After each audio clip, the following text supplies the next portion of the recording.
Blog Talk Radio.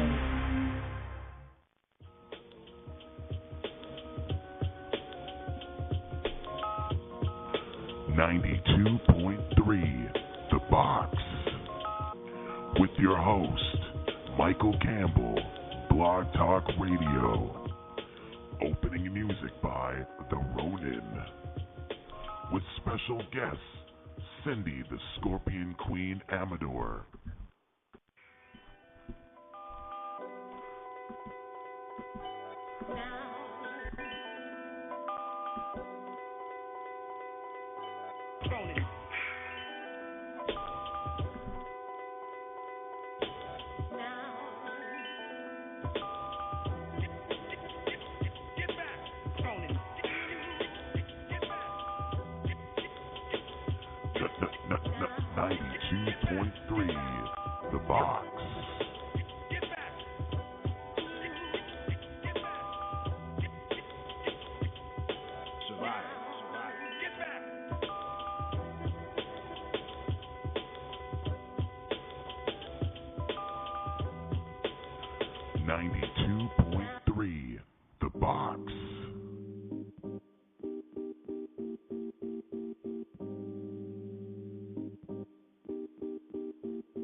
Yo, everyone. I want to thank you for tuning in to 92.3 The Box. It's your host, Michael Campbell, and it's going to be about boxing. You heard from the intro, we throw a little hip-hop on in the beginning. Well, artists and producers are more than welcome to submit their music if you want to be featured on 92.3 The Box.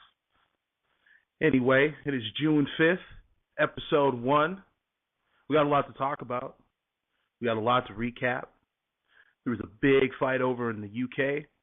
We had Froch, WBA, IBF super middleweight champion, putting his titles up on the line against St. George Groves again.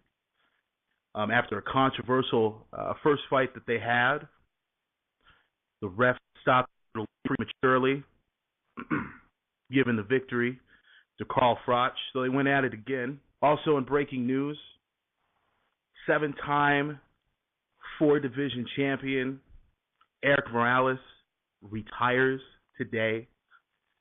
He had a lot of big fights, a couple trilogies. One is Manny Pacman, another against Barrera. All action-packed fights. He also had an up-and-down career, had some weight issues regarding Danny Garcia. That was also controversial as well. Mayweather's trying to get into the UK and his visa is denied, so he had to cancel his trip. It's unfortunate for Mayweather. Lots to talk about in the boxing news. We got a huge matchup coming up this week, too. Ooh, am I excited?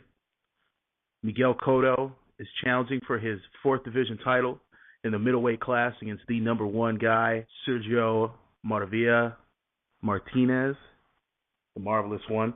That's going to be a classic fight. So I'm really looking forward to that one. We'll talk about that next. 92.3 The Box. All right, so let's get into it.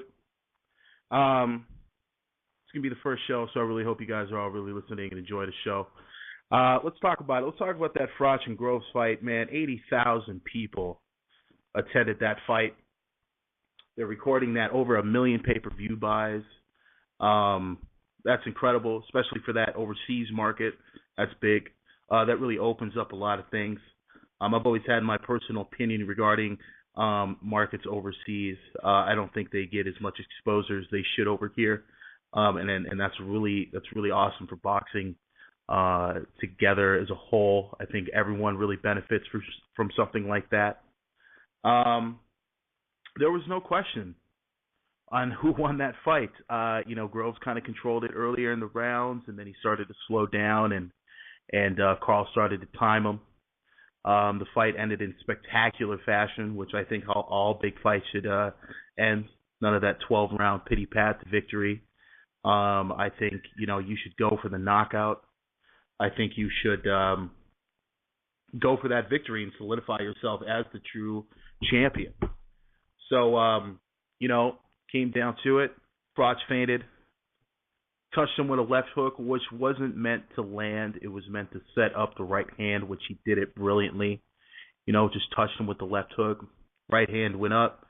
He tried to turn away from it with his left shoulder and his hands down, and Froch drilled him with a straight. You can't get any better than that. Classic night for boxing over in the UK. So shout outs to Carl Froch and his team on that victory. I do see Groves doing some things in the future, but unfortunately he's going to have to take a step back. He's going to have to look at his career, and he's going to have to make some changes and adjustments, like everyone else does, and he's going to have to become humble, and he's going to have to go into the next fight thinking that he is not unbeatable and that he is still human. And unfortunately, that does take a lot out of a man, but I think Groves, being the kind of person that he is and how he seems, I think he's going to bounce back brilliantly and look for another title shot in the near future. Now, as far as Carl Froch, man, I don't even know where to go on this one, guys. I mean, he got destroyed by Ward. The money's there, but does he really want to go against Ward again? He could have another lucrative fight against Julio Cesar Chavez, who said he's willing to fight. He's willing to do that, and I think that would be huge, especially on Mexican Independence Day. I don't think Carl took too much damage in the fight where he could come back in September to fight here in Vegas. It's just a matter of Cesar can make that weight. That seems to be the issue in a lot of his fights. He seems to be draining himself, and he hasn't really been the same since after that Sergio Martinez fight. So we'll see how that looks. Also, too, Carl Froch, I believe Psycho Bika had walked into his press conference after the fight and challenged him. He laid down the WBC title for the super middleweight division, challenged him, said he wants the fight. And then all of a sudden, the WBC makes Jayon Love the number one contender, and they state that fight needs to be made as soon as possible. So it looks like that fight will be off the table for Bika. I know he's looking for a big payday. He's had a tough career. He was on the Contender, and he was a winner there. If I remember correctly, he beat Manfredi. So, he's had quite an up-and-down career, but at the end, he did what he had to do to win a title, and he fought hard. So I know he's probably upset he's going to miss out on one heck of a payment. Because fighting Froch right now, I mean, he's kind of the biggest name in boxing next to Pacquiao and Mayweather at this point. So it's going to be fun to watch to see how that all turns out, see how the business sides of things turn out. I know Julio Cesar Chavez definitely wants that fight, even though he's having a little bit of trouble with Top Rank at the moment. But we'll see how that goes. Anyway, I'm going to go ahead and bring on my co-host. Call him the Notch. Notch, what's going on, man? Hey, what's going on, Mike? So do you have anything you want to add to the Carl Froch? I mean, we were watching it together. So we were hyped all day. We were hyped. We were hyped for the fight. I mean, we weren't hyped for those first 4 rounds that almost asleep. But other than that, I can't say anything else about it, man. It speaks for itself, pretty much. Groves is young, Froch is experienced. Right. Yeah, I think you're absolutely right. I think it was very technical in the beginning. I think both fighters knew what they were capable of. Froch was knocked down in the first fight. And then, of course, Groves was kind of out on his feet. But, they both know that they had the potential to knock each other out, and I think it was very technical. So I think you're absolutely right. But what do you think of that knockout, though? The knockout was beautiful. I mean, it was something to behold. I mean, you haven't seen anything like that in a while. Just beauty set up with the feint, Some might say a Pacquiao-like left feint there. Hit him with a straight right, though. And it literally opened my eyes to Carl Froch. I didn't think he had that one-punch power, and by the looks of that left knee of George Groves, he was, put it in his words, he was knocked the fuck out, right? Right. Yeah, you're absolutely right. He was out. It looked like I saw a picture of him. They cropped him out and they put him on a Twister game piece. It looks like he was playing Twister. I thought that was pretty funny. Yeah, but, I saw that too.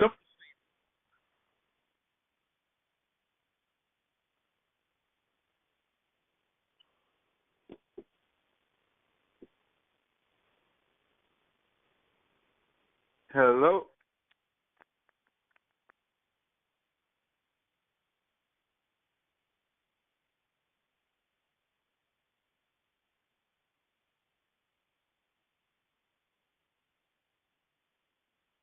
Hey, Mike.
Fuck.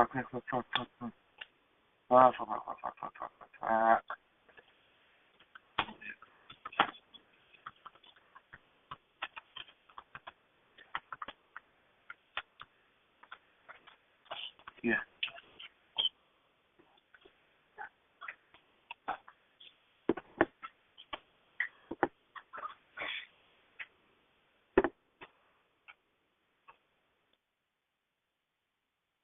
Okay, all right. So, yeah, sorry about all that stuff that happened. I have no idea what the hell just transpired.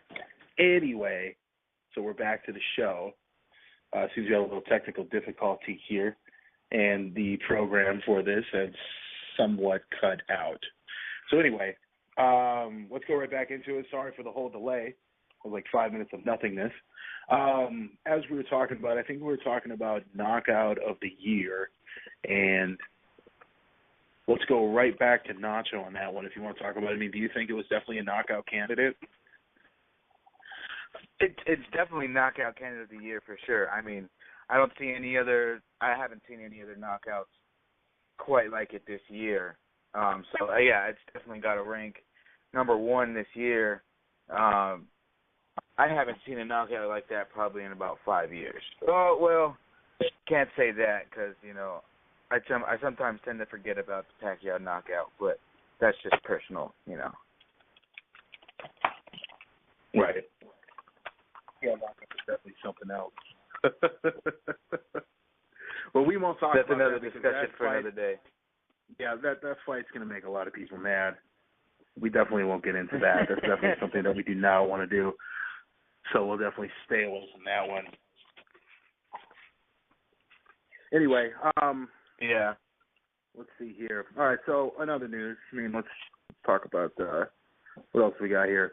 I personally think, let's go back to that Froch real quick. I do think that the Froch fight will definitely potentially bring something bigger to him. I think what he did, he's definitely going to expect a really huge payday coming up, and I do think his next fight is going to be in America. I do think he's going to fight on American soil. I do think his fight will be in Vegas, and I think it will be a potential mega fight with Cesar Chavez. I mean, to draw off what you're saying, yeah, I believe I'm putting my money on. If I had money, I'm putting my money on it right now. Carl Froch, Chavez Jr., September, November, by the end of this year in Vegas. I'm putting my money on it. I have a good feeling about it. The news, everyone, all the boxing sites seem to keep saying that it's going to happen. So I don't see anything that could be any more lucrative than British versus Mexican pay-per-view in Vegas. I mean, you get the best of all three worlds there. You know what I'm saying? Right. Now, a lot of people are unaware that the Froch fight did go pay-per-view status, and if you weren't an HBO subscriber here in America, you had to order the pay-per-view through your subscriber. Now, also, they did sell the pay-per-view in the UK, and it was not for free like normal fights are, but it was a pay-per-view fight over there. And I think it was estimated to be $28 here in American money. But at the end of the day, it sold 1 million, but if it would have been what a Mayweather-Pacquiao pay-per-view costs, which is $64.99, do you think that it would have done 1 million? So you're talking Junior and Froch in Vegas would easily break 1 million. I'll even put it this way: up against on September 13th, whoever Floyd decides he feels like he wants to outbox for 12 rounds, whoever he decides that's going to be, it doesn't even matter who it is, because if Froch Jr. fight on that same night, I'm paying $70 to watch them. And I believe I told you this before. I'll ESPN sportscast that Mayweather fight. It's going to be the same thing over and over again. 12 rounds of him not getting punched. What's the point? Right. Right. That's absolutely true. That's absolutely true. And we're going to save that also topic for another fight, for another day, because I don't want more people to get upset. But I feel that's right. I would definitely be more interested in watching Cesar Chavez and Carl Froch rather than Mayweather and whoever else he decides to fight or he picks to fight. I feel like it would be more action. I also think that with Top Rank and some of the people that Hearns has over in the UK, they could definitely do some potential big matchups with more UK against some American fighters. Like I could see, if Kell Brook didn't have to fight Porter, I could see a Kell Brook Bradley match. I could see, I could see a lot of big things happening, and I think it would be awesome for boxing, like I said. And who knows? Who knows? To stay on this Froch Groves topic, Groves is quoted as saying, Carl has to fight me now because the fans demanded and because I'm the mandatory for the IBF title. So that's where we are. That's where we're at. So, do you potentially see Groves Froch 3? Is that something you could see happening? Or I don't. But, you hear people talk like that. It's less than 24 hours after a fight when he says it. So, the blood's still boiling and probably his head's not clear yet either. So I will say this. I didn't expect to see another Pacquiao-Marquez fight after Marquez knocked him out, because there was no question after that fight. Like every other fight that they had, there was always, I think Pacquiao won, or I thought Marquez won. With that fight, it was just, he got slapped. Marquez brought pillows to the fight, and he put Pacquiao to sleep. So exactly, I don't. When you fight someone 3 times, you gotta know their moves. So of course it's with Manuel, Yeah, I don't think it will be as big. So I don't really think the money's there anymore. I think it's we know Carl knocked him out, and Carl's gonna go off and do better things. And Groves has, he's lost 2 in a row, so he's got to get himself. He's got to get into a good comeback fight. He's growing up to do, that's for sure. Yeah, he does. He's still young. He's a young competitor, and he's a warrior. He took one to the chin from Carl Froch and got back up, and at the end of the day, he didn't get back up. He wobbled up. Not in 10 seconds anyway. And then wobbled. Not in 10 seconds. He might have been knocked out for 2 whole fights. You know what I mean? Shit. Right. All right, so we got Sindy Amador on the line. 92.3 The Box. I know she's been patiently waiting. We see you, Sindy. Sindy Amador has a wonderful career. She is a female boxer. She's originally from Mexico. She's now currently residing in California. She is a tough competitor. I've had a chance to see a couple of her fights, on YouTube and stuff like that. She is tough. She is the Scorpion Queen. She's got a mean left hook. When I see female boxers like that fighting at such a top competitive level, it almost kind of sickens me that they don't get the exposure that they're getting. I mean, I think they should need to get more exposure, and I think there needs to be some powerhouse players out there, and I'm referring to powerhouse players as promoters, that should really capitalize on something like that, because the UFC did it, and it's actually paying off for them tremendously. And I wish they would see that with some of these females out here boxing. So we're going to go ahead and put Sindy Amador on. She is the current IFBA junior flyweight world champion, and that is 108 pounds if you don't know your weight classes. Okay. And Sindy, are you on the line? Yes. Hello, everyone. How's it going, Sindy? I'm good, thank you. Awesome. So we have you on the show. I don't know if you're listening, while you're on hold and whatnot to the live broadcast. But I was saying that, I wish promoters would definitely capitalize on female boxing. I think it does have the potential to be something big. And I just, we want to ask you a couple of questions. I mean, what are your thoughts on that? What do you think could be next for female boxing, and where would you like it to go? Well, I think we should get the same exposure, we should be treating the same. It's a tough sport for girls, and we definitely need to be treated the same way than males. Right. It's better pay, and because we do the same work, we work hard, and yeah. Okay. I hear you. You go out. When you go out and you fight, you are putting your body and your life on the line,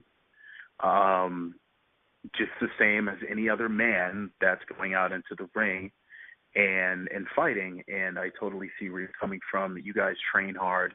You guys go 10 rounds. You're in the gym every day.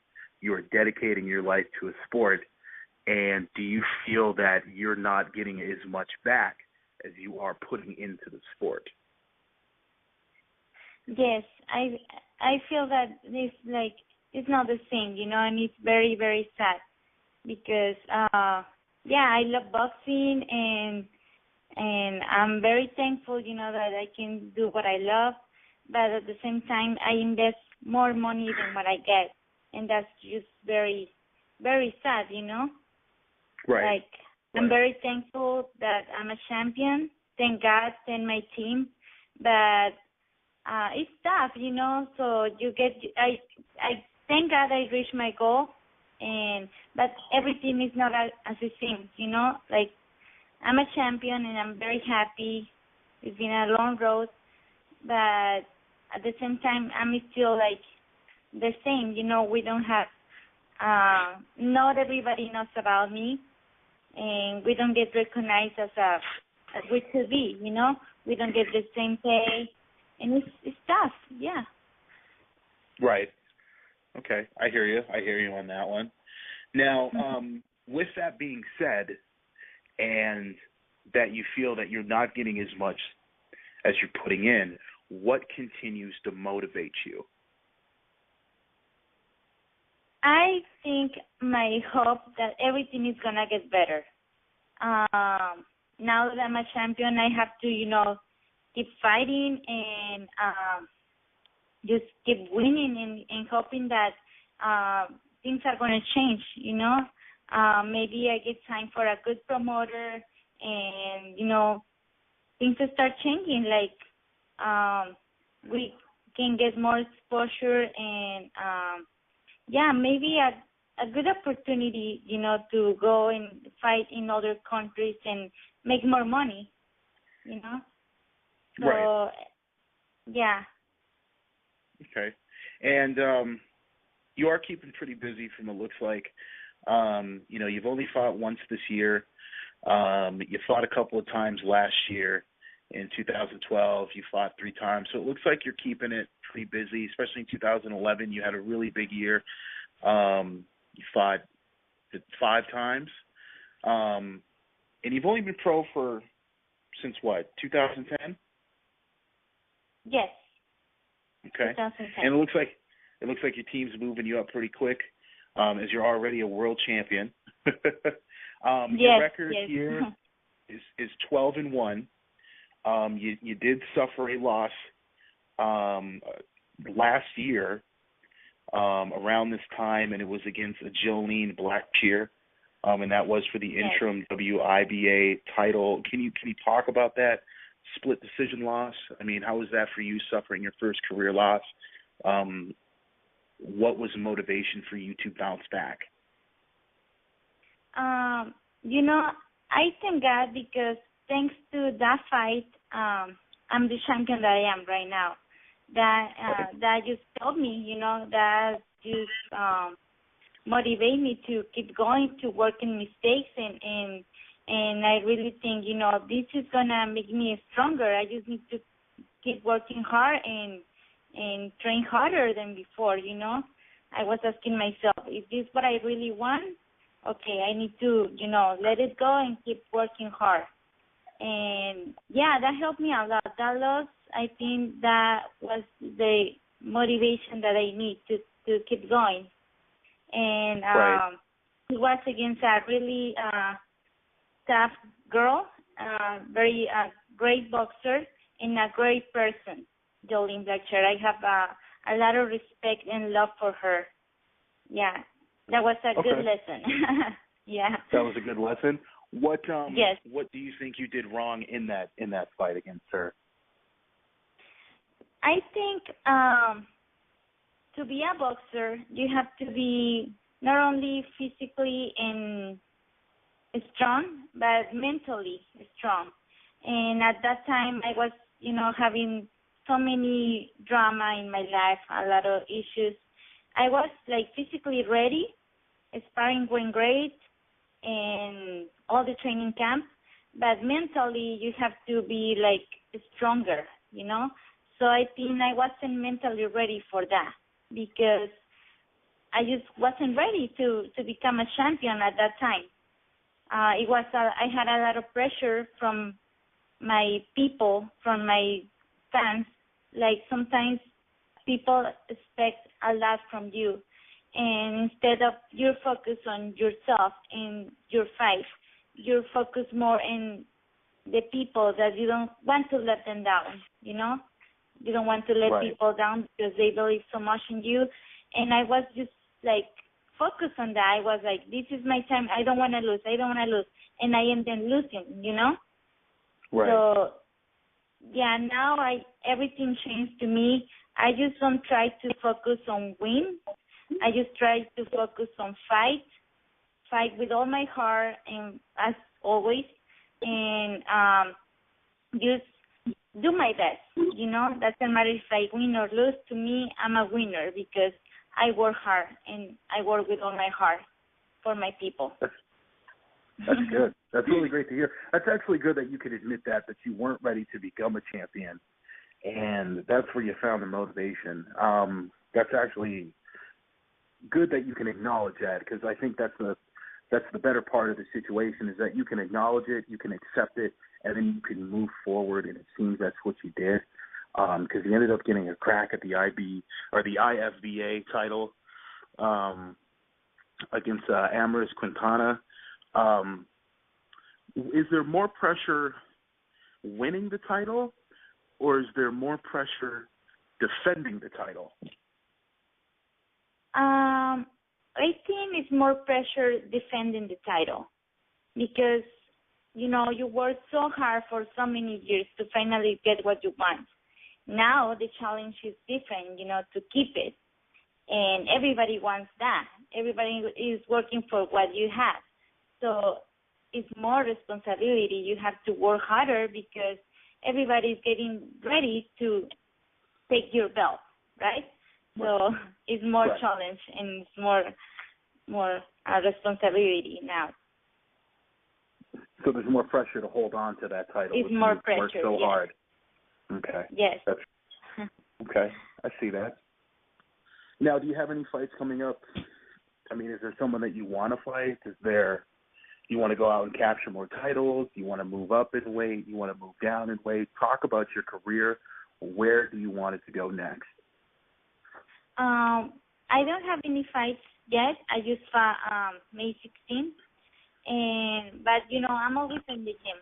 I always work hard, always, trying to be ready for whatever comes. And, I want to move down and, get another title. And I can move up, too, so I don't have any problem moving down or moving up just to get, another belt. And I can do that easily. But I feel really good on 108. And, let's see what my trainer and my manager say. I'm open to anything and to fight anyone at my weight, As soon as I feel good, I can fight anyone. I don't have a problem. Right. There are some big marquee names as far as female boxing goes in the flyweight division. You have Melissa McNarrow. You have Ava Knight. Are you fans of theirs? Have you seen any of their fights?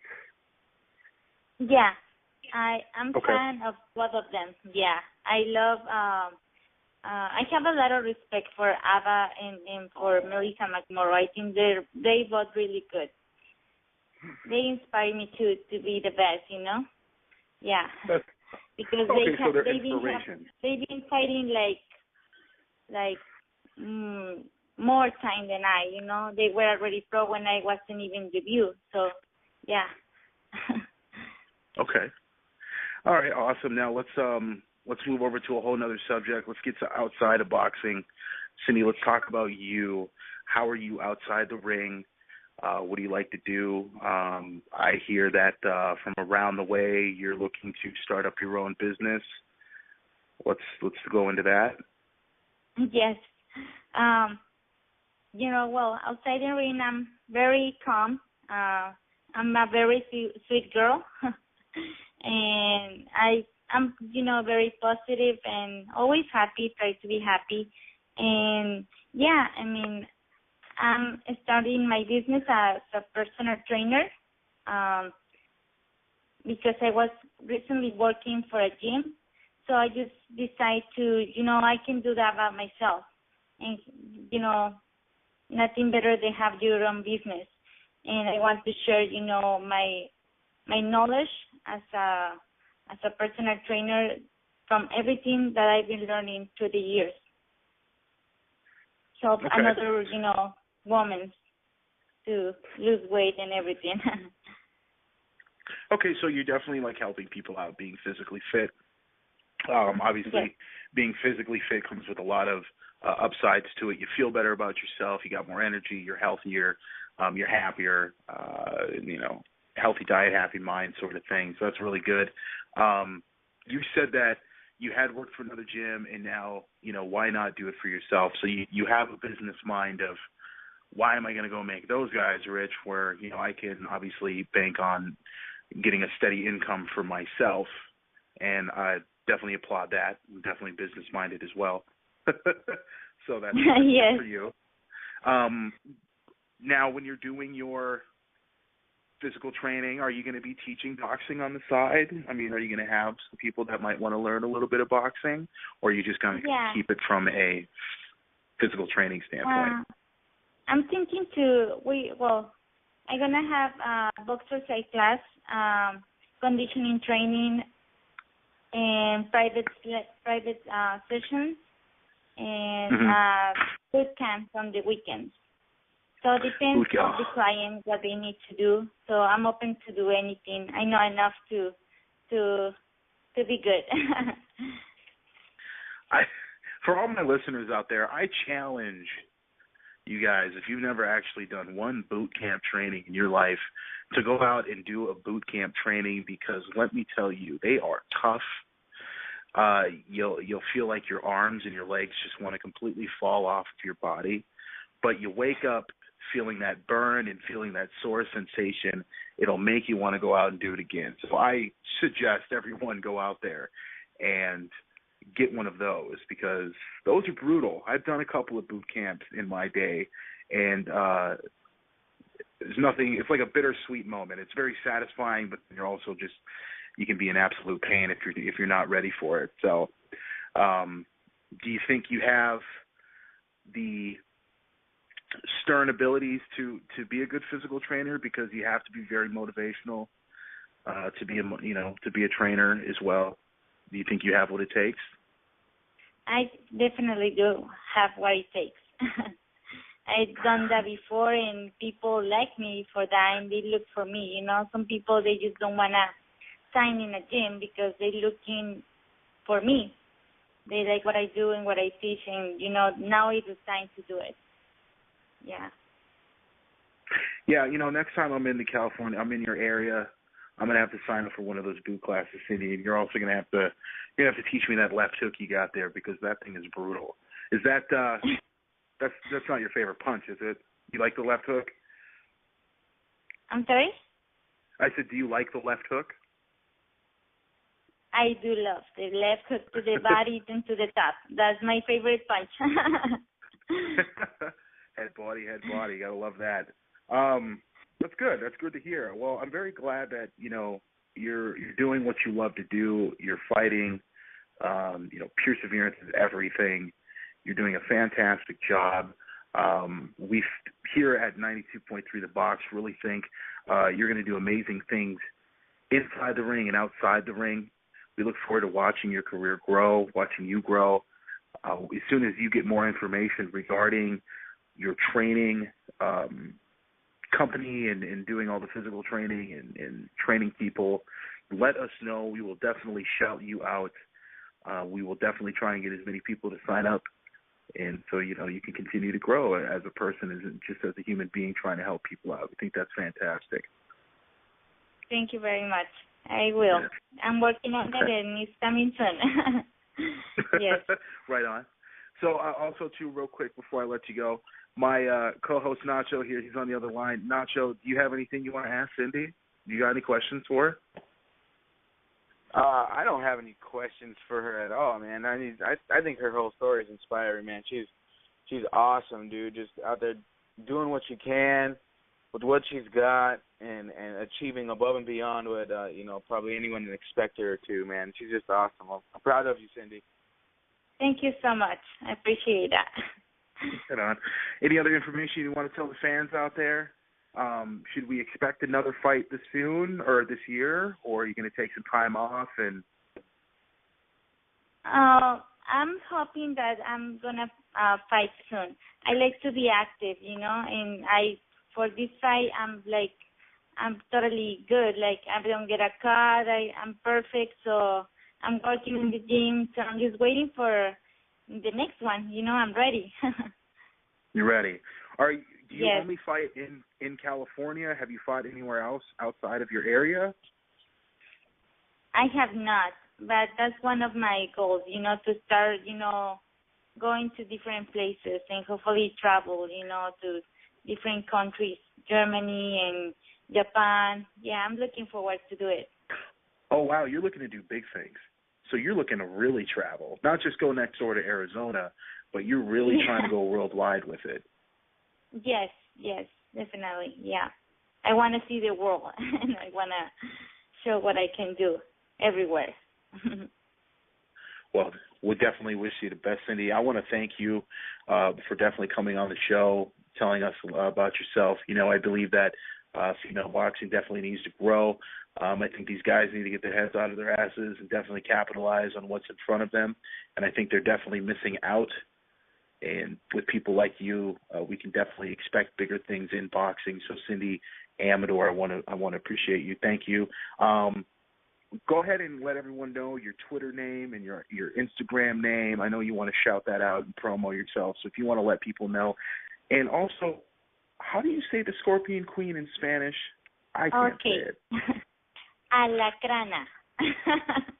It's a hard name to say, I know. Yeah, because I'm from Mexico, from the land of scorpions, so it means alacrán in Spanish. So that's my nickname, Alacrana. It's hard to say, I know. Everybody thinks my name, they call me Pitbull, they call me Tornado. Everything but that, yeah. Yeah, I'll work on it. Next time we have you on the show, Sindy, I'll definitely be able to say it. And I promise to work in my English too. Okay? It's gonna be better, right. I promise. Deal. Okay. And what's your Twitter name? It's Alacrana Amador. Follow me on Twitter, Alacrana Amador. Instagram is the same, Alacrana Amador, or Sindy Amador, Sindy, on Facebook. Okay, and I have my fan page too, Sindy Amador. Oh, what? Official fan page, Sindy Amador. So Facebook.com/Sindy Amador. Yes. All right, awesome. You guys heard it here first. Sindy Amador. 2.3, The Box. All right, thank you, Sindy, for coming on the show. We definitely look forward to hearing from you. We'll have you on the show, soon enough. Thank you very much. Thanks to you. Thanks. Take it easy. Okay, see you soon. Bye-bye. Bye. All right, that was awesome. That was a good interview. I like Sindy. What do you think, Nacho? You think she's going to do big things? I mean, big things. She's already done big things. She's a world champion at 5 foot tall. I mean, how much bigger can you get? That's true. I guess that makes perfect sense. I mean, she definitely has done some big things in boxing, and just to imagine, I can hear it in her voice. Just imagine how much bigger she's gonna get. I'm ready. I'm ready, man. I think she's ready for the big stage. I think she is. I think taking that loss and bouncing back, she can admit that she wasn't ready for the big stage, and now she's on the big stage, and she seems like she's definitely motivated. All right, so next motivated subject. What was that? What was that, Nacho? Nothing. Good. No. Next subject. Sounds good to me. Next subject. All right, so what do we got? Oh, Eric Morales. Let's touch on Eric Morales real quick. Eric Morales. Big man.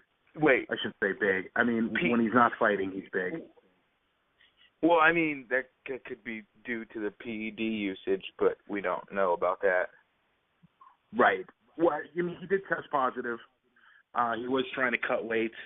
He was a little overweight. He did try to mask it, but unfortunately that did not work. They caught him. Eric Morales, he fought at super bantamweight, featherweight, super featherweight, lightweight, light welterweight, and he even fought at welterweight at one point. He's from Tijuana, Mexico. He is an orthodox fighter. His record is 52 wins. 52 wins. That's a lot of fights. 36 by KO. So he had some pop to him. And 9 losses. Now, a lot of those 9 losses, I'll give it to him. 2 of them were against Pacquiao after his bounce-back win. He also lost to Marco Antonio Barrera twice. So if you take that out, that was super featherweight Pacquiao. It's a long time ago. It was a long time ago. It was a long time, but it was still a good win though, because you have to know that he came off a loss to Marco Antonio Barrera for the second time to fight Pacquiao. And ended up winning a unanimous decision. Now, my thing is this, is when you're coming off 2 losses to the same guy, obviously at some point Top Rank was bringing in Eric Morales because they knew he was coming off a big loss. They thought maybe Pacquiao could get that win and he ended up not getting it. I mean, that's still a huge win at the end of the day because it's in the record books. And he can walk by Pacquiao and he can tell everybody, hey, that's like the number one guy right there in the world. But, you know, at one point I did put the pause on him, even though it was back in 2005. Yeah. Yeah, I mean, you know, his losses consist of Marco Antonio Barrera twice. He did lose to Manny twice. He lost to a Zahir Rahim. He did lose to Marcos, you know, Maidana, who recently just had a big fight with Mayweather, who he's a tough competitor. And then he also lost to Garcia twice. Yes, he won. He before he fought Garcia, he won a light welterweight title for the WBC, and then he ended up losing it to Danny Garcia. The first fight was good. The second fight didn't really end up so well for him. So that's when he got caught with the PED usage. That's when he got caught with it. It's no good. Mm-hmm. But he's still a seven-time world champion. Let him fight. Yeah, they still let him fight. Garcia knew that he was going to take it to him, and he did. You know, he didn't have any worries. It's just a technicality. They're still in ongoing investigation, so with no ruling, you can't stop the fight. So it's all BS, but he used it. Right, he did. But he had a good run, though. You know, by the time he had fought Pacquiao, he was 48 too. True. And it was on pay-per-view. And he won that, so you have to imagine that the next pay-per-view, Top Rank had to throw him a little bit of extra money for that. So, I mean, he's had some decent paydays. He's made millions of dollars. You know, he's how old is he? He's 37 years old. So, I mean, you know, he's got some retirement money. Mm-hmm. So, most definitely. I mean, he didn't do bad. I mean, yeah, he didn't do bad. He didn't do horrible. He didn't wow a lot of people. I mean, 52 wins is nothing to sneeze at, but you know, 9 losses, and they're all the key marquee players. So you know what I'm saying? You lose all those fights, you can't. Right. I mean, he does rank 49 on ESPN's 50 greatest boxers of all time, so that's nothing to scoff at. I've never been on the top 50 of anything, so you know. He had a good, 7-time champion, 4 weight divisions. I mean, you have to give him credit. I mean, he's obviously champion caliber. Even though, he lost to some marquee fighters, but 2 of those marquee fighters he did beat at one point. You know, and I think he was a little older when he fought Maidana, but he ended up coming back. That was a classic fight. If you didn't see that fight, he ended up getting his eye busted like halfway through the fight. And he still came through, and he really tried to pull it out. So I think that's why they gave him a shot for the WBC title after that fight. But it was good. He had a good run, definitely ups and downs. He will be missed in the boxing ring. I was a fan. He had this feint that he would do where he would fake like he was coming over with the right overhand, and then he would pause. Yeah. They would look at it, and then he would do like this up jab with the left, and he would just get him every time. It was beautiful. Old tricks never die. Never. So, but good stuff. So we'll definitely, shout out to Eric Morales. He had a good run. We want to thank you here at 92.3 The Box for being a part of boxing, and you kept it alive for many years. You had some great pay-per-view fights. So we'll definitely look forward to seeing you in the Hall of Fame. Anyway, so let's go to the next subject here. What do we got here? Let's talk about current events. Let's talk about current active fighters. Nacho, there's so many to choose from. All right, fine, let's do it. Let's talk about Mayweather. Let's do it. Let's not do it. We have to. Let's talk about. No, we don't have to, because he doesn't fight for at least another 2. No, we don't. There's 2 fighters I really want to talk about. Way more than Mayweather, because they fight in less than 3 days. Okay. You want to get into that? All right, fine. We'll save Mayweather for Sunday. Tune in Sunday, by the way, at 92, The Box. We're going to be live at 7 p.m. Pacific Standard Time. Just keep that in mind. We will be live on Sunday. And hopefully we'll have paid our bills for what happened earlier in today's broadcast won't happen again, right? Exactly. But exactly. We'll save that for Sunday. But, yeah, you're absolutely right. We have a big fight coming up Saturday. Miguel Cotto Martinez. Talk about it, Nacho. What do you feel? There's nothing. I don't know, man. It's one of those classic. It could go either ways, and I know that's so cliche. It's so horrible for me to say, but it could go either way. But I do feel, in my heart of hearts, my brain and my heart put together, I do feel Sergio Martinez is gonna beat the living shit out of him. And pardon my French, but you know we can cuss here, so he's gonna fuck him up bad. But there are certain things I believe Cotto can do. I mean, Cotto's done it before. I mean, if you go back to September of 2004, Cotto faced Kelson Pinto, and he did something unusual that he doesn't usually do. Pretty much what he did was he utilized the defense. He utilized the defensive stance, and it went, and that worked well for him. He got 3 knockdowns, got the decision, and if he does that, he could possibly win. I'm not gonna say that Cotto's just gonna walk in there and get his ass whooped, but I'm gonna contradict myself and say Cotto's gonna walk in there and get his ass whooped. You know what I mean? It's so hard to tell and to say who's going to come out victorious. But I'll be watching it, alongside you. We'll get front row HD seats, and we'll see who the victor is, because it's going to be a great fight regardless of who wins, to be honest. I hear you. So your ultimate prediction is who's going to win this fight, so everyone can understand. Yeah, okay, so everyone gets it, and I'm not on the fence, It's Sergio Martinez, winner by KO within 4 rounds. I don't see it leaving 4 rounds. So, Sergio Martinez, winner KO within 4 rounds. And it's going to be freaking amazing. Okay, fuck it. It's going to be fucking amazing. And we're going to see a knockout that's going to rival the Froch knockout, I hope. I mean, if not, it's just going to be a barrage of jabs and hooks that put Cotto to the floor. And then everyone can stop making Pacquiao memes, and I can see some damn Cotto memes. You know what I mean? Right. Sergio, that's crazy. Oh, you know what? We got a caller right here. Live from the Florida. You're on, man. You hear this.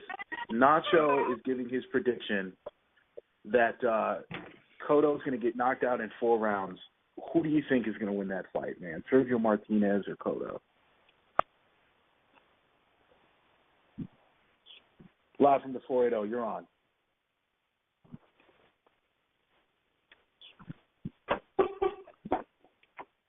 You there, caller? Caller, you on? I don't know if he's on. All right, well, anyway. So we'll chalk it up to an agreement. They agree with me. You know what I'm saying? I just said everything for them. They just felt like they had nothing else to say. I just said it so eloquently. They were just, oh, well. They seem to believe with your prediction? Yeah. I think 4 rounds. They heard what I said. I think he's going to play with him a little bit. Live from the 480, man. You're on the air. You there? Yeah, buddy. How we doing? How's it going, man? So you hear Nacho talking this craziness. I think Sergio's going to win. I heard Cotto in 4 rounds. He said Sergio in 4. Really? Yeah. I said Cotto's sleeping within 4 rounds, and I'll put money on it. If I had money, I'd put it all on. I'd walk to Vegas. It's not very far. Hopefully they got that new freeway set up. I'll hitch a ride to Vegas, put money on it within 4 rounds, and I don't feel bad about it. One thing I've noticed through looking at Cotto's latest work is his body work really comes into play around the 4th, the 5th, the 6th round. he doesn't really break him down to that point. So I think that if Sergio does get in a couple of shots in those early rounds, he might have a chance. He might have a little window there where I could see Cotto taking a nap. But honestly, I think this is going to go the distance, if not at least 8. I think Martinez can handle a beating, so I don't think it's going to be a knockout for Cotto until the later rounds, if at all. But I think if it goes the full distance, I think I see Cotto taking it, and I'd like to see it go that. That's where I'm sitting at. Right on. I hear you on that, man. I think Cotto does have exceptional body work. I think that's the number one thing that he has been training on is body work. But I do think Sergio is definitely going to use that distance to keep him away. We have to see how his knee's going to hold up because the commission decided that he can't wear his knee brace after doing 2 surgeries on his right knee. And it is bullshit. And right. Well, that's where we get with the conditioning of these older fighters. It's when does it become a benefit to one and a hindrance to another? Can he not perform at his full capability now because he's not able to wear the knee brace? Right. But then that goes into the question: should he be able to be mobile enough on his own to fight? To participate. I mean, if you're technically, it seems almost inhumane, but there's. You can see the viewpoint of if you're not able to be fit enough to fight in the ring without these additional, supplementary leg braces, you maybe shouldn't be fighting anymore. And I wonder if he's had to address any of those questions. That's kind of what that makes me think. It's like, well, it is a bit unfair to say that, you can't wear something that you have been training with and that you do use because it's the only way that you can fight right now after the surgery. But, on the other hand, is it time then? Should he be waiting longer till he can stand on it, or is that point ever going to even come? You have a valid point, and I have an interjection, if I may. I mean, that's not an invalid point. It's spot on, but it would make more sense coming from Cotto if he had not already fought someone with a leg brace and let that other fighter wear it. Now he's fighting someone else with a leg brace that the whole world believes that's going to knock him flat on his ass, and now he wants to play mind games. That's just where I'm coming from. That's how I feel. But it's just, if you're going to fight someone with a knee brace before and not make an issue of it, you can't make an issue of it now. That's all I'm trying to say. I understand. I was just kind of voicing an opinion. That's actually just kind of the little thought and blip that goes up in the head when you hear the decision comes down to an athlete can't use something that they've been using or practicing to use. Anytime it kind of comes into it's just a versus thing. That's all I was trying to do is illustrate the two sides to it. I don't really feel too strongly one way or the other, honestly. I mean, my opinion other than he way, should be able without knee brace. Because you want to say he should be able to fight with it. You don't want to take anything away from the man as he steps into the ring. Precisely. But on the other hand, you don't want to give any advantages to his opponent. Right. And my thing is if obviously Cotto wants to fight the Martinez, that's 100%. But if Cotto isn't wearing the knee brace, there's a question that he might not be 100%. But if he's wearing the knee brace, then mentally he's not really 100% because he's still hesitant that he feels like he needs to wear that knee brace if something happens. Yeah, but LeBron and everybody else was injured. Let's say the entire starting 5 is injured. They had to bring up players from AAA just to fill the gaps. It's like, well, then beating the Heat wouldn't be a big thing.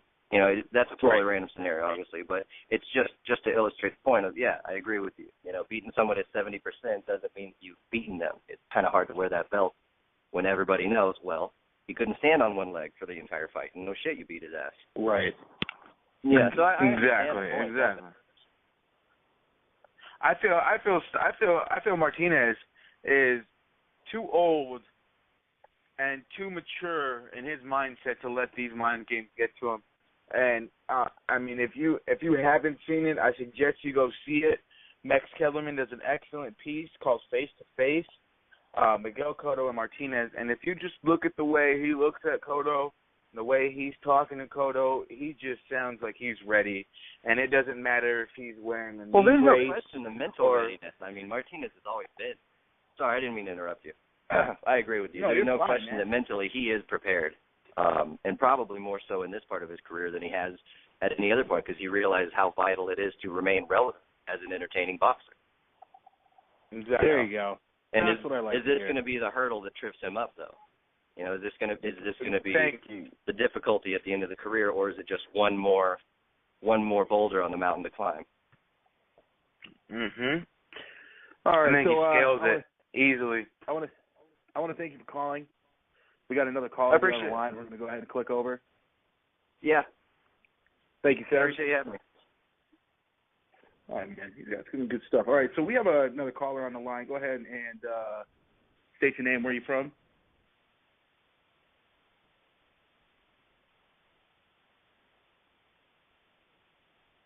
Caller? Yeah, hello? Say that in the caller. I don't know. Maybe they got themselves on mute. Maybe they're too busy. What's going on? What's going on, man? Is that what I just said? Or is that what I heard? Nacho, was that you? Well, I'm right here, man. I'm right here. I'm waiting for this caller to hop on so we can hear what he's got to say. Or her. You know, we got all kinds of callers. I'm just trying to see what's going on. All right, man. We'll wait on those. All right, so anyway, yeah, he made a good point, though, about that knee brace. You know, if he can't wear the knee brace, and if he's that serious about wearing the knee brace, then maybe he shouldn't be stepping into the ring because he could possibly be getting hurt. And I definitely see where that's coming from.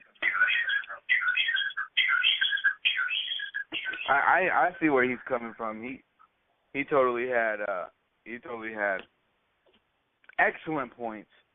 He had tremendous whatever. He was right on, man. I just can't see it going more than 4. I can't see Martinez not walking out of there the champ and just celebrating the victory early, clean face, bloody gloves, you know, just doing work. Wow. 4 rounds, Sergio Martinez. You know, the thing about Sergio is he loves to toy with these guys, man, when he should be getting them out quick. He does big things in the beginning. He slacks in the middle. Then he comes through at the end of the fight and does damage.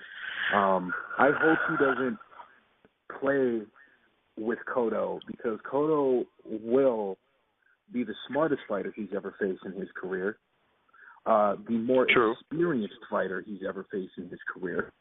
And he definitely needs to know that. He has fought intelligent opposition throughout his career, Zab Judah, Floyd Mayweather, Pacquiao, Margarito twice. You know, the list goes on and on. You know, he is a dominant force in boxing. He is the 3rd highest pay-per-view attraction right now. He needs to understand that, and it's not like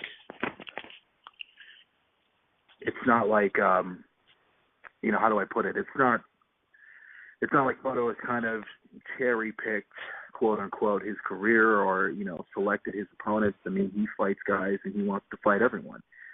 So I think this fight, Sergio is definitely going to bring a lot out of Cotto that we weren't expecting. He is coming up in weight. He definitely won't be the bigger guy, and he needs to know that. And so hopefully he looks at this from a statistic, I shouldn't say statistic, but as a physical aspect that he won't be the bigger guy. He might be the smarter man, but he won't be the bigger guy. And you know, but he's the more powerful guy. You think he's more powerful than Martinez? Oh, Cotto? No, Cotto's not the more powerful guy. No, Martinez is way more powerful. But Cotto's going to be a big dude. But Cotto's not small, man. No, he's definitely going to have to get in the inside. He is shorter, smaller reach. He's really going to have to work the inside. He's really only has that left hook and that left hand. Even though he's left-handed, he fights orthodox. Sergio Martinez is left-handed, but he does fight in a southpaw stance. And Martinez has bombs in both hands. He's got a hell of a right hook. He's got, obviously, you saw a little bit of that overhand. We've all seen the Paul Williams knockout. It's reminiscent of the Pacquiao knockout. They almost looked identical sleeping on the floor. So, it can happen. We'll definitely. I'm looking forward to it. I know the undercard's going to be good. We got Felix Verdejo, top ranked. He's a Puerto Rican star, big amateur star. He's an amazing attraction. I think he's going to go undefeated. But we'll talk more about him as far as his career starts to grow. So a lot of these other fans out here will get to know Verdejo. It's only for the true enthusiasm up there. All right, so we do have that caller. It looks like it called back. It's a 111 number. It looks like it's a Skype number. Hello, you on the line?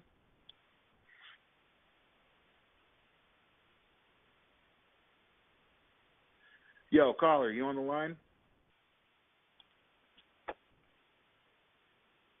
Oh, he keeps calling back, but, he doesn't want to say anything. I'm a little confused. I'm a little confused. So, you're thinking Cotto in 4, or Martinez in 4. Yes. Cotto knocked out in 4. Yes, for sure. I say Martinez is going to. I just see Martinez kind of toying around with him for a minute. I think Martinez is going to get the win. I'm thinking TKO. Cotto does cut easily. He's had some big cuts in his career before. And I think that might play a factor. I think Martinez can definitely cut him and swell him up. And I think it's going to be TKO late stoppage in the 10th round. And that's what my prediction is on the fight. I will be front center watching it. I won't be there live, of course. I don't live anywhere near New York City.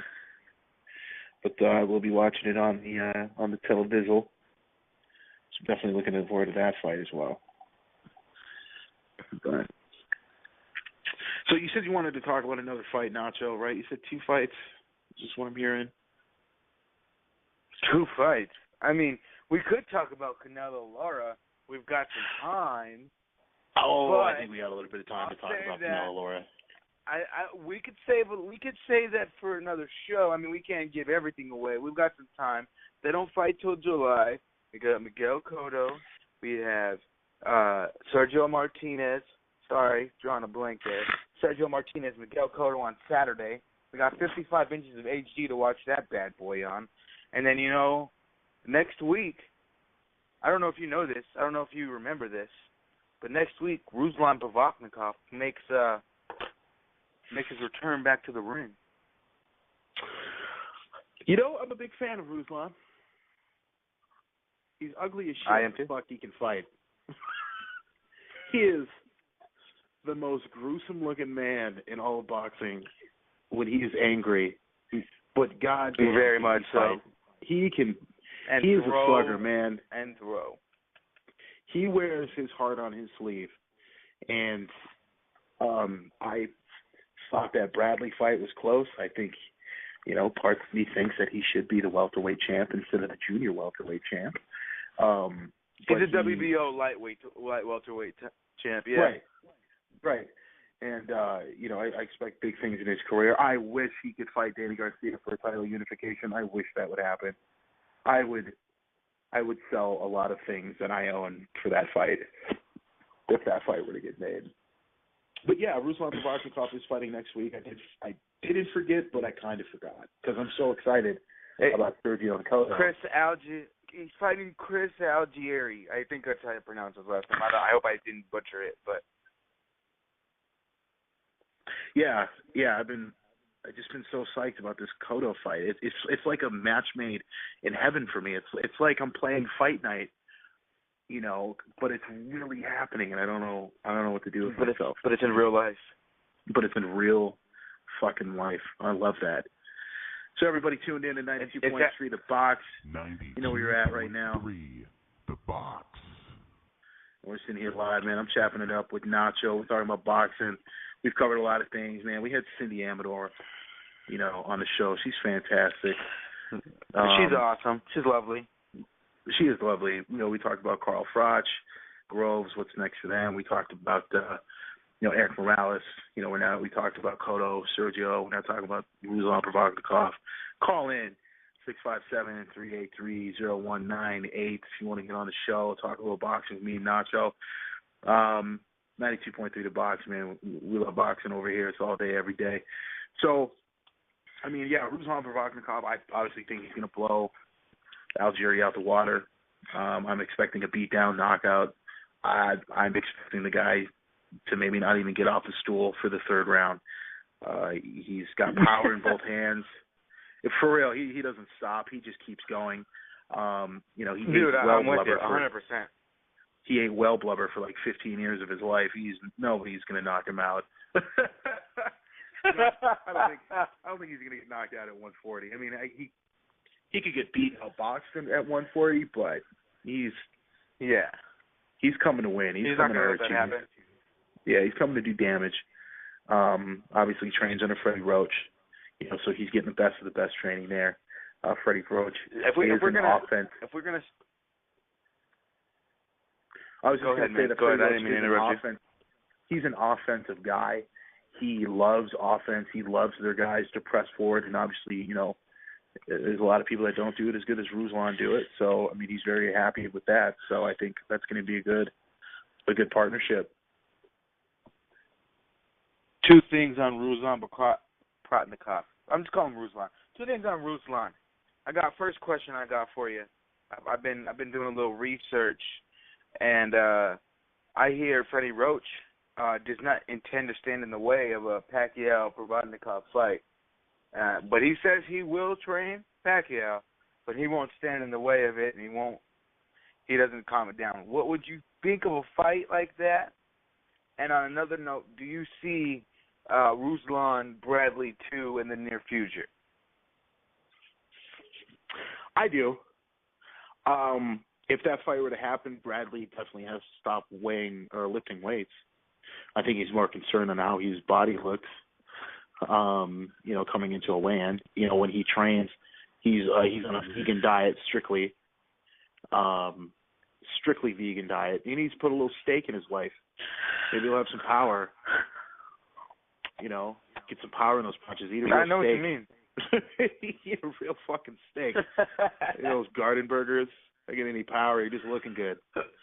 I could see it in the near future, but Bradley would have to fight a totally different fight. He can't sit there and bang. He was seriously hurt last fight. He wasn't cut. He wasn't, shredded up, but his brain took a lot of damage and his head took a lot of damage. Yeah. And, he had concussions, and he said after the fight for weeks that he was stuttering and he would forget things and he just drew blanks, and that's serious because, even this year it started off pretty bad for some boxers. I think there was like 3 or 4 deaths in the ring where guys shouldn't have been in the freaking ring. And they're getting beat around, and they can't go home to their kids and to their wives or to whatever the reason is that they're stepping into the ring to fight for. And they don't get to come home, and that's unfortunate for the people that support them, whether it's their wives, their kids, their family members, their training camp, their team. It sucks to, I'm sure, watch something like that happen. And, it would be devastating if something were to happen. I'm not saying that Ruslan's going to kill him in the ring. Bradley's a top-notch fighter. No, I know durable, what you're saying, but he could Bradley get hurt can't again. sit there and fight several fights the way he fought Provodnikov in that fight. He can't do it again. I mean, even in the Pacquiao-Bradley 2 fight, Bradley was way more hesitant to just charge and go after him than he was before, which allowed Pacquiao to pick him apart the whole fight. Yeah, I totally. So by all accounts, the last fight, Bradley's already taken into account, or he's actually thought about that, because I didn't ever seen a fight. I've never seen Bradley fight the way he fought Pacquiao. He didn't charge. He didn't come forward. He didn't try to bang with him like I've seen him do in the past few fights. He did. He tried to counter, and he tried to move around. And when you try to play with Manny Pacquiao, he's going to beat your ass every time.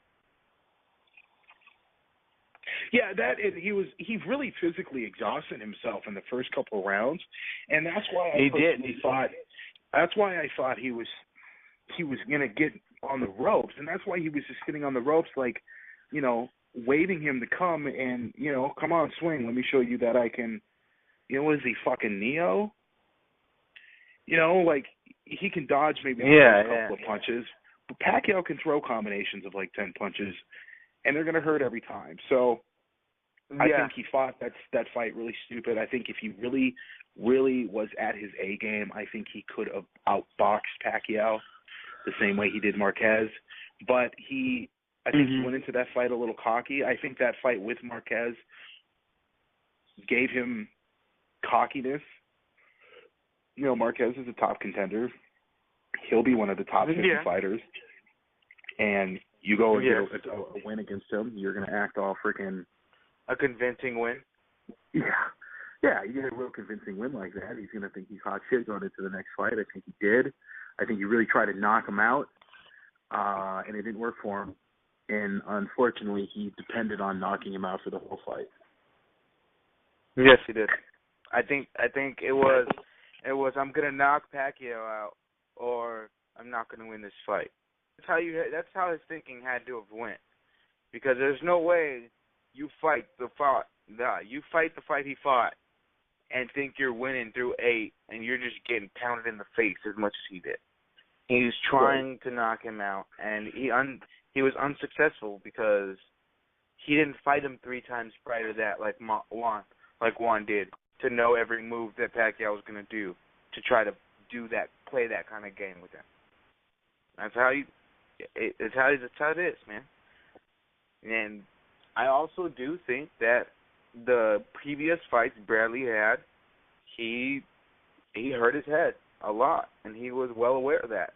And he didn't want to go into that fight trying to bang with Pacquiao and come out a 12-decision win, but he couldn't remember the fight because he was just getting pounded the whole fight. I hear you. Yeah, I mean, it's how it is sometimes. I wonder if Bradley would ever move back down to 140. It would be fun. It'd be fun for us as fans. Yeah, I think so too. I think if he wants to continue to bulk up, though, he might have to move up to 154, and that would probably be devastating. So he's definitely got to stay in the lower weight classes. I don't see him getting any other division titles, unfortunately. He's kind of in that in-between, and the thing that kind of kills him for 154 is he doesn't have the power. He doesn't have the power at 147. He doesn't really have the power now, so I just don't see it happening. But I could see a Ruslan-Bradley fight. I do. I would love to see that. Yeah, me too. I like Ruslan, man. I'm a big Ruslan fan. I like guys who go in there and just bang it out, just put it all on the line. And he does that. Like Lucas Matisse and Molina. Oh, good fight. I like Molina too, man. People don't give him credit. No, and he moved up for that fight. He moved up in weight. Tisse's been fighting at that weight, and it was just a barn burner, man. I mean, he knocked Matisse down. I legitimately think he knocked him down once, maybe not twice, but legitimately he caught him. He caught him early with, I think it was a left hook, took him down. Mm-hmm. It was a great fight. Yeah, I think so too, man. So what'd you think of the show? I like the show, man. I think we're going to do some big things here. I think we're going to do some great things here. I mean, I feel like really good, you know.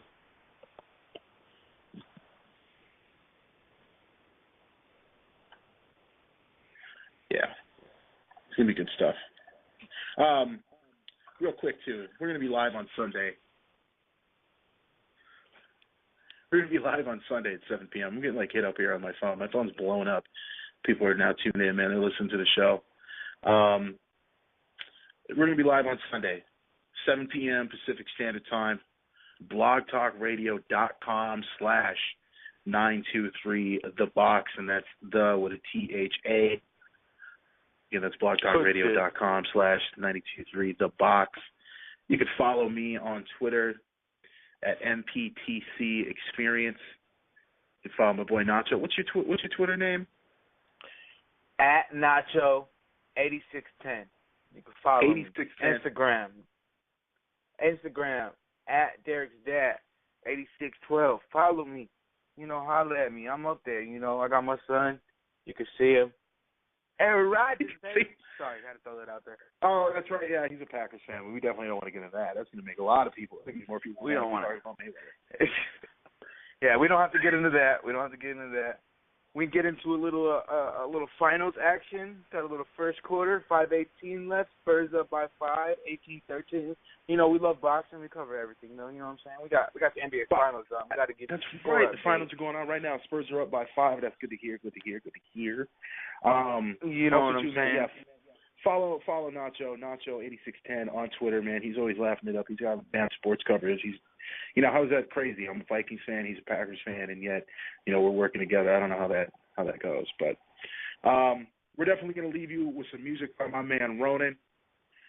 We're going to get out here, man. Holla. We're gonna pay some bills. We appreciate you guys being live on the show with us. 92.3 The Box. You can go to the website 923TheBox.com. We got a store. We got podcasts. We got information always updating on Shout boxing. Out. Yeah. Shout out Sean Tanzi. Yeah, I want to shout out to Sean Tanzi over at Orange Toad and Spiderweb Designs for the wonderful website that you guys provided. It's a great website. I'm extremely happy with it. We couldn't have done it without you guys. I want to shout out to Ronan for the music that we're allowed to play here. We thank you. All artists are more than welcome to submit their music to contact@923thebox.com. And for me, Mike Campbell, and Nacho, 92.3thebox.com. Yo. Thanks for listening. We appreciate you guys. 923 The Box. All right, we're going to leave you all with that track. Y'all have yourself a wonderful day. Be good.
.3 The Box.